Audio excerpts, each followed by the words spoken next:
Kamusta? Ako nga pala si Jade Domo at welcome sa isa na namang kwento ng pagpadyak at pakikipagsapalaran. Ngayon, samahan niyo naman ako sa unang beses kong sumali sa Sang at Sakbat Baguio Bikepacking. Isang event na nga to na 3 taon na palang ginagawa, pero ngayon nga lang akong nakasali. May dala nga akong bike, tent, tarp at syempre ang lakas ng loob. Kaya tara, samahan niyo ako sa ride, camping at kwentuhan sa gitna ng ulan, bundok at bagong tropa. Bandang alas 6 nga ng hapon ako umalis ng bahay. May dala akong bisikleta at gamit pang camping. Ang destination ko nga ay Baguio para makasali nga sa Sang at Sakbat Bikepacking. Hindi ko nga kabisado ang klima sa Baguio kaya dahil lamigin ako, sinigurado kong kompleto at maayos ang mga gamit ko.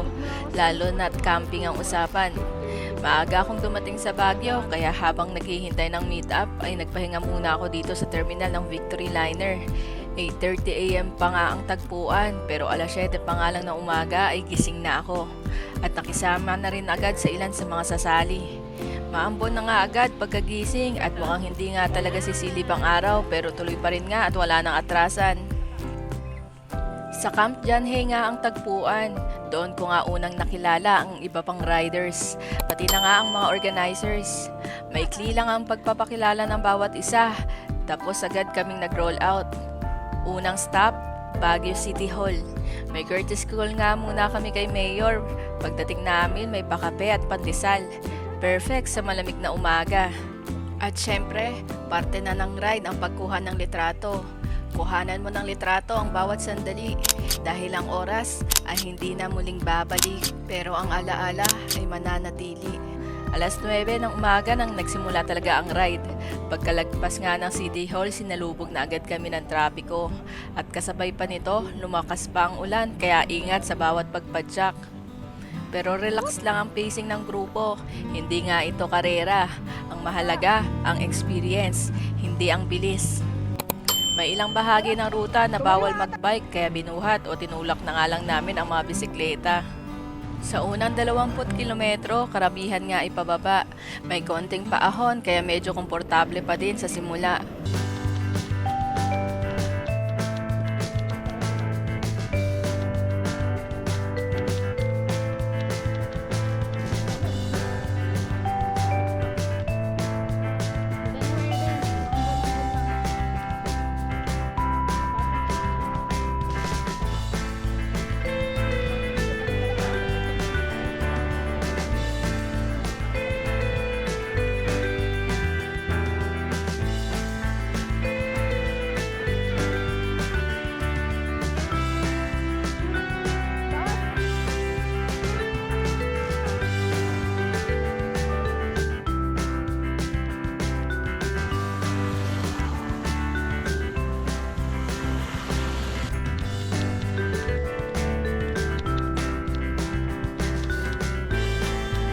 Nag-stop over nga kami dito sa Locan Airport.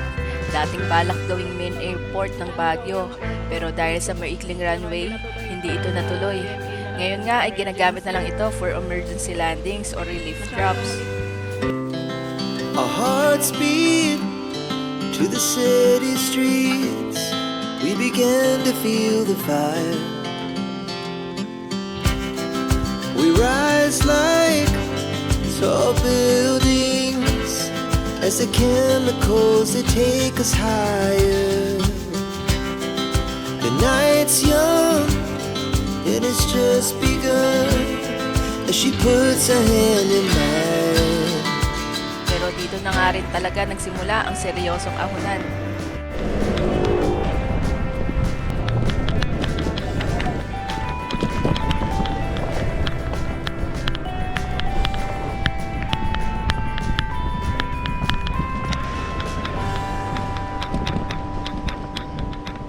Habang papalayo kami sa syudad, unti-unting nawala ang mga bahay.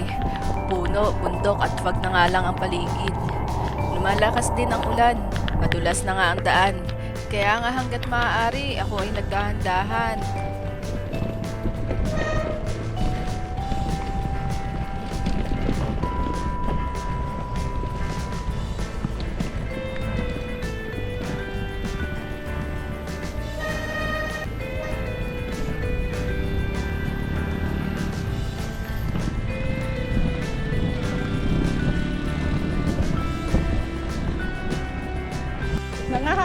Pogi ah.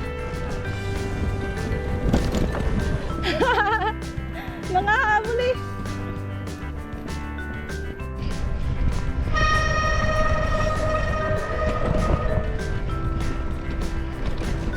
Lalim. Kaya masyado ako isati daan. Matarik. Lalo na, naulan. May aso pa oh. Whoop! Doggy! Doggy! Walang tatawid boy! Whoop! Doggy! Walang tatawid ah! Whoop! Welcome to Itogon, ang pukaw. Ang pukaw na to. Ang hamag. She puts her hand in mine. We wanna chase the night, wanna dance to the light, pull the stars from the sky, just two hearts running wild. Never sleep, never stop. As we shout from the top, we're gonna be two hearts running wild.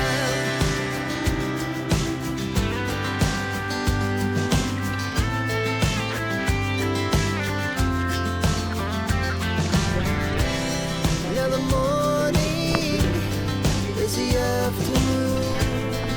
We lay awake in bed. The glass so loud as the hours pass. We're gonna do it all again. We wanna chase the night. Wanna dance to Yes, pala. pull the stars from the sky. Just two hearts running wild. Never sleep, never stop. Ingat tayo, masyadong malalim. O yung... Yun na po na yung... Morning! Ahon tayo!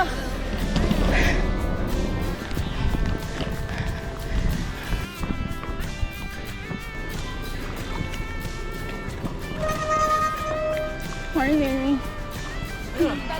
Maya ako. Gutom ako. Pagdating nga namin sa signage ng Mount Ulap, doon kami nagpahinga at nagmerienda. Saktong alas 12 na nga ng tanghali at nagugutom na rin ako. Sabi nga nila, 1.1 kilometro na nga lang daw ang layo ng campsite. Holy Family, Mount Ulap Trail. Kasi wala naman tayong dalang sapatos. Saan tayo doon? Ah, mahaba po ba yan? Pero grabe, yung 1 kilometro, puro ahon. Ahon pa tayo doon sa taas.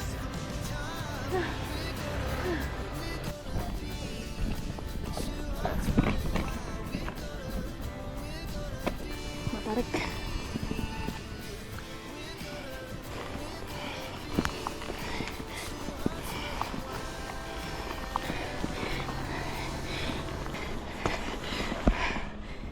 Sakit.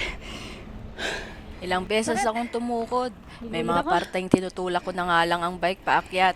Nakakapagod, oo. Pero ang sarap sa pakiramdam.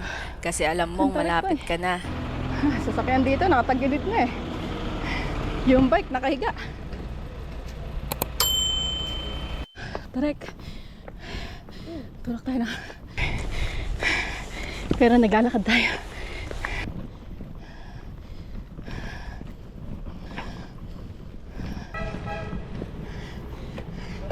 Ay, may jeep pa! Ah! May dumaan pang jeep. Mawawala ka talaga sa ulirat. Hindi mo rin tarik na nangyari. Oops! Matarik daw, guys!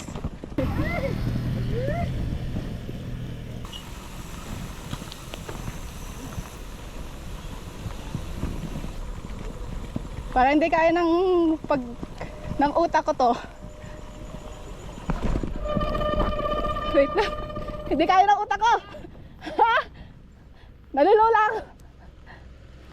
Pagkatapos nga ng ahon ay may mahabang pababa. Di kaya Pero ako. dahil basa at putik ang trail, mas pinili ko nga maglakad kaysa sumemplang. Nakapaday.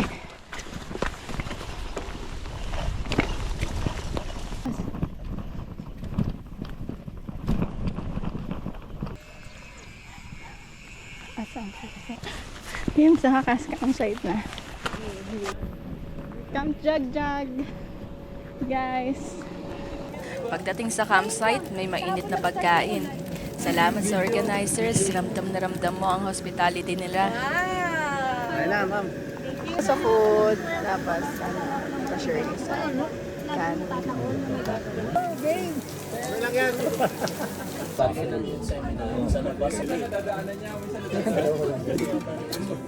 Kanya-kanya na nga kaming setup ng tent, hammock at trapal. Buti na nga lang waterproof ang tent ko. Worth it ang paghahanda.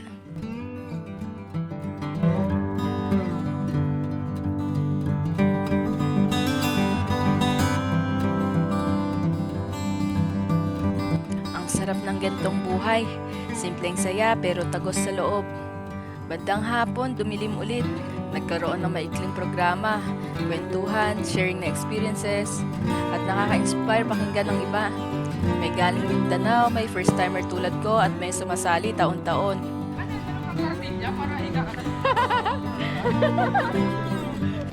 Sobrang dami.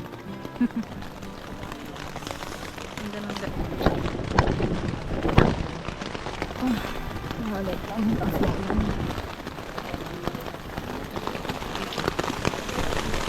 Dahil mapagpalipad mo dito. Cold weather. Mount Ugo Part 2.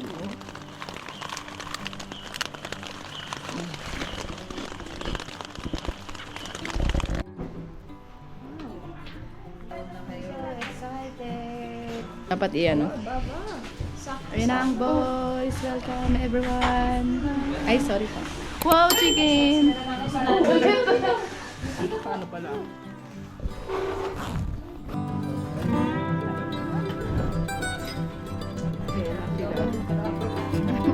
Last na wala to. Tumawa yung tarpaulin sila sa may. Nagulat ako, nakakalas na siya. Hindi ito fancy setup, pero ang katahimikan na malayo sa ingay ng syudad ang nagbibigay nga ng tunay na saya. Sobrang lamig kagabi. Ito na lang, nakarenta kami ng blanket sa taas. Kundi, no. Sobrang lamig nung sleeping bag ko lang parang tumatagas na or dahil luma na nga. So, ayan yung view. Ito sa inyo. Medyo nawala na din yung ulan. Morning.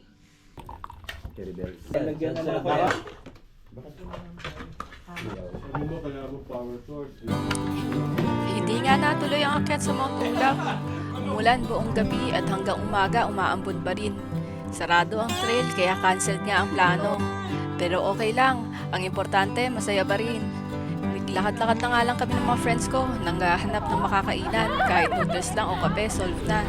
Siyempre, hindi mawawala yung girl talk. Chikahan, tawanan at catching up. Yung iba nga, first time ko palang makasama. May lanting nagbike sa labas kahit basa. Yung iba, chill lang sa tent, nagpapahinga at nagkakape. Iba-iba man ang trip ng bawat isa, pare-pareho lang ang feelings.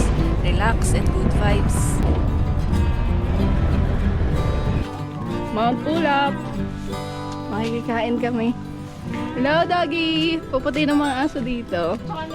Oo, tataba. Welcome to Quinton Club.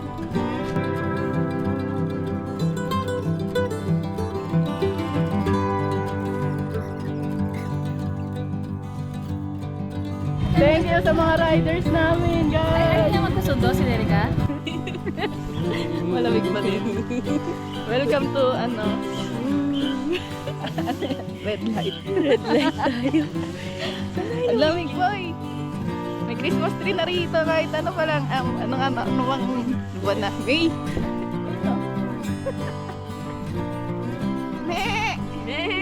Uy, parang may club mo. May ano yun? Yan yung food for tonight. Lord, thank you God for this wonderful evening. Thank you Lord na Amen. So, pila na po tayo dito bago lumabig yung sabaw natin. Gabi na, umuulan pa rin. Kaya hindi na kami nakapag-bonfire na sana'y bahagi ng event. Pero di bale, sobrang dami ng pagkain. Sobra-sobra para sa buong grupo. Nagsalo-salo nga kami, nagtawanan at nagkwentuhan habang kumakain. Mainit ang sabaw at swak na swak sa lamig ng klima. Tunay na pampainit ng katawan at perfect para makapag-relax pagkatapos ng mahabang na araw. Dito. Pinilit pa rin naming mag-bonfire. Malalim na ang gabi noon at kahit papaano, tumigil na din ang ulan. Tahimik na ang paligid, marami na ang nakatulog. Sobrang lamig nga ng hangin pero in-enjoy pa rin namin ang kalikasan.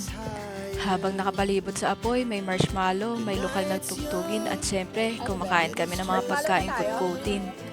Simple lang, pero ang sarap ng moment. Kasabay ng init ng apoy, parang sinasabayan kami ng mga kuliglig sa kanilang kanta. Wala ngang bituin sa langit, hamog lang ang bumabalot sa paligid. Pero kahit ganoon, buo ang gabi at payapa. At habang tinitignan ko nga ang usok na unti-unting nawawala sa hangin, parang ganun din ang nararamdaman ko. Kasabay ng usok, unti-unti ring nawawala ang lungkot na tinatago ko mula pa sa nagdaang kalahating taon.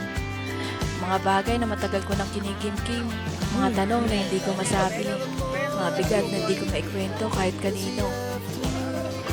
Pero sa gabing yon, sa gitna ng lamig ng kwentuhan at simpleng pagkain, nakahanap ako ng bagong mga kaibigan. At sa paraang hindi ko inaasahan, unti-unti ko rin nakilala ulit ang sarili ko. Ito ang gabi kung kailangan. Ito ang gabi kung kailan muli nabuo ang mga pangarap ko. At muli akong napuno, hindi ng bigat, kundi ng pag-asa.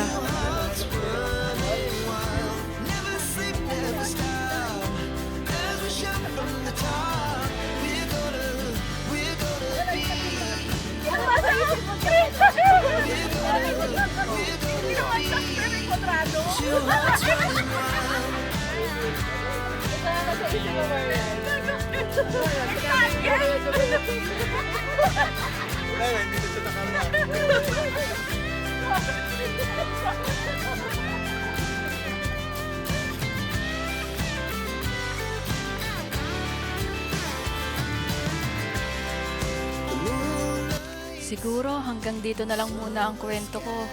Maraming salamat sa lahat ng organizers at sponsors at kay Mayor Benjamin Magalong sa mainit na pagtanggap sa amin dito sa Baguio. Kay Val sa walang sawang pag-iimbita. Sa Team Malaya, salamat sa mga solid na kuha. Kay Kita, Marian at Nerica, salamat sa mahabang kwentuhan buong gabi. Sa bike shop nila Ash, salamat sa pagkuha ng gamit namin at sa bike wash. Sorry nakalimutan ko yung pangalan ng shop. At syempre sa lahat ng nakasama namin sa ride na to. Kahit di ko kayo nabanggit isa-isa, maraming salamat. At salamat syempre sa Sangat Sakbat